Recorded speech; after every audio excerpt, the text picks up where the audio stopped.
ఎంతో సంతోషంగా ఉన్నారు. ఇంటికి వెళ్ళి పొద్దున్నే ఇప్పటికీ ఓల్డ్ ఏజ్ పెన్షన్ అయిపోతుంది, 1వ తారీఖు వచ్చిందని. మరి అటువంటి విషయాల్లో రైతులు ప్రజలు అందరూ తృప్తిగా ఉన్నారు.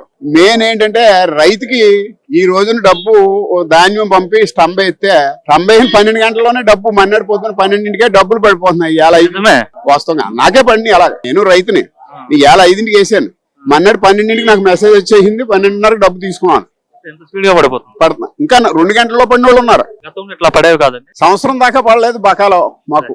చెప్పండి, సంవత్సరం దాకా పడపడం నిజంగా ఇప్పటికి బాకాలు ఉన్నాయి పాత రైతులు. వాళ్ళకి ఎవరైనా ప్రభుత్వం అంటే పెండింగ్ తేడా నెంబర్ అని చెప్పి మెలెట్టి ఈ క్రాప్ అవ్వలేదని రకరకాల ఇబ్బందులు పెట్టి ఇంకా బెండింగ్ సంవత్సరం వరకు ఇవ్వలేదు. అప్పుడు ఆ రైతు ధాన్యం ఎరువుల కొట్లో బాగా తీసుకోలేడు, ధాన్యం అమ్ముకున్న డబ్బు పట్టుకెళ్లి మామూలు బ్యాంక్ లోన్ కట్టుకోలేడు, అతను ఉన్నటువంటి అప్పులు తీర్చుకోలేక ట్రాక్టర్ బాకీ తీర్చలేక ట్రాక్టర్ దమ్ చేయనని రోజులు ఉన్నాయి, ఎరువులు కొట్టాడు ఎరువులు ఇవ్వనని రోజులు ఉన్నాయి. ఇది పెట్టుబడి పెట్టలేక ఊడుపు లేట్ చేసేసుకున్నటువంటి కర్మ గత 4 సంవత్సరాలు 5 సంవత్సరాల్లో పడ్డారు. అటువంటి ఇబ్బంది లేదు, చాలా హుషారుగా ఉంది ఇప్పుడు రైతు.